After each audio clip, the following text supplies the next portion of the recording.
That's my opinion!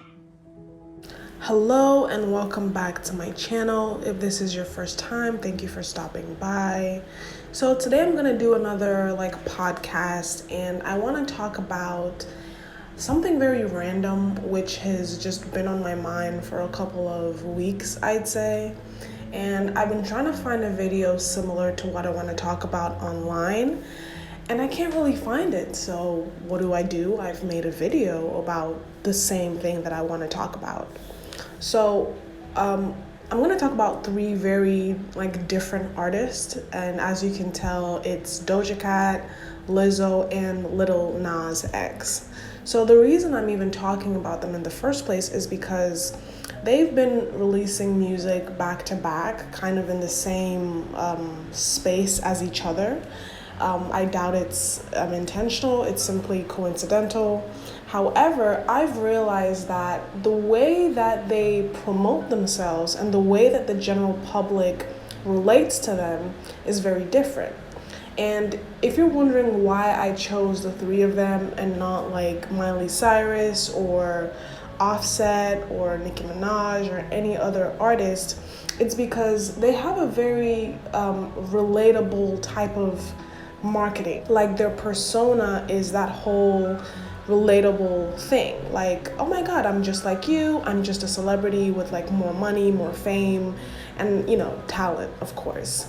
So I chose them because even though they have that whole relatability thing going for them in different ways, it always has a different effect. And let me tell you what I'm talking about.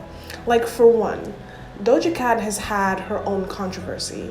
She's had accusations of being a white supremacist, of being racist, and then people in the Black community, mostly men, I'd say, have a problem with the fact that she dates white men and things like that, because they just kind of assumed that she would only date or mostly date Black guys or exclusively darker skinned men. So she's had that controversy before, and I think after she performed at the MTV VMAs with that whole alien costume with the green or pink hair, I'm gonna put a picture of it if I get it.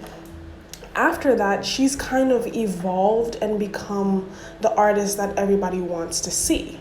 And I think it's because she puts out great music and she puts out great performances. Of course, she has a lot of things on her side. Luck, privilege, but I would want to listen to Doja Cat, and I feel like most people are into Doja Cat because her music is just that good. It always goes viral. Her raps are interesting. They're dynamic. I'm not an artist, so I can't tell you if it's professionally good or not, but as a listener, it's very great, and I understand why people are fans of Doja Cat in the first place. So Doja Cat has that relatable aspect of her as well, where she goes on live with her fans.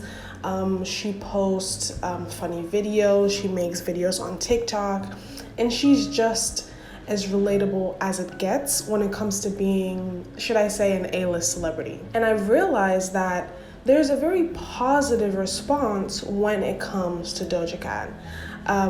I'd say her fan base, people outside of her fan base, and the general public is overall pleased with her and like her and all she has to say on social media.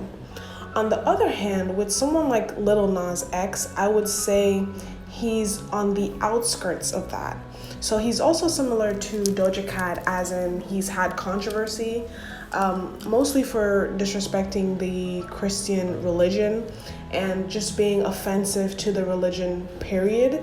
And despite that, he has a lot of fans who like him for the way he is and enjoy his music. He's also had music like Industry Baby, Panini, Holiday, which have done amazing on the Billboard Top 100. So it just proves that apart from his fans enjoying his music, he's not just a cult favorite.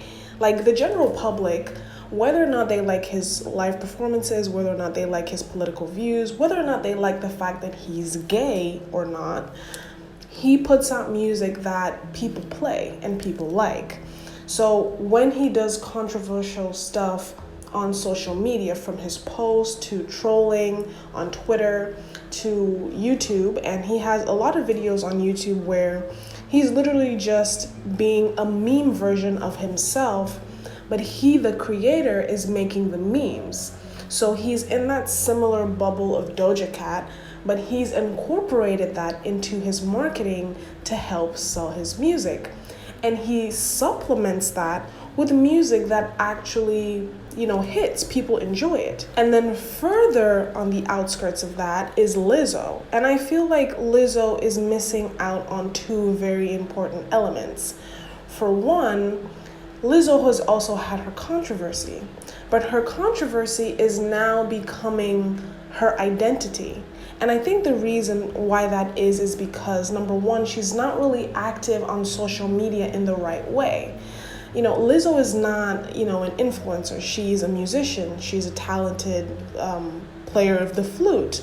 She's been to the Grammys. She's performed in front of millions of people or thousands of people. But regardless of that, she's more in the news for her controversy, than the music she puts out and the live performances that she gives. And I think that's where she's missing out. Lizzo is relatable. She's relatable because she posts videos on TikTok. She's, a little bit interactive on social media. She goes on live. However, it's never for the right reasons. It's never to talk about her music. It's never to talk about her new project that's coming out. It's always a response to what people are saying or have said about her. And after, I think, about a year since her last video on YouTube, or her last music video, she posted a song called Rumors with Cardi B. However, instead of making videos or memes or going on TikTok and doing her relatable stuff, which she's done with like her weight and her body, and just trying to be a positive influence for people that kind of look similar to her in terms of body types and just wanting to fit in while being different, she was more focused on the negative comments. And you can focus on the negative comments, but you still have to talk about your music. And I think this is where Lizzo is kind of different from the first two people that I spoke about, because they've all had their controversies. I feel like Doja Cat has kind of moved past her controversies. Maybe her team is trying a little bit better to move from being controversial for your identity and be more controversial in a positive way for your music, because that's the whole reason why people are going to mention your name in the first place. So Lizzo is the only person who I feel is not maximizing what she needs to do. She's always in the news, and it's always for something negative, and it has nothing to even do with her music. If you're going to drum up controversy, you should at least put your music out there so that people can hear your name, see what you have to say, and then check out your music. But it seems like whenever Lizzo has something to say or she makes a statement, people don't want to listen to her music. They just want to make more fun of her. So I wanted to talk about this because I feel as though they are similar in terms of relatability. However, they do their relatability differently. And the last thing I want to talk about is in terms of their fan base and the general public. I'd say Doja Cat has her fan base who supports her and the general public. I'd say Lil Nas X has his fan base who really supports him, and the general public is kind of split because 50% like his music but are not okay with his politics, or let me say the way he does certain things, and the other 50% is not happy with his music or the way he carries himself because they feel as though his antics kind of outshine the music. And then with Lizzo, she doesn't really have, I'd say, a strong fan base. She just has people that kind of visit her page. She doesn't really have Lizzo fans like the way I see it. I think people enjoy her music, but she doesn't put enough out there for you to remember that she does music in the first place. And with that being said, this brings me to the end of my video. Let me know what you think down below. Do you agree? Do you disagree? And hopefully I'll catch you in my next video.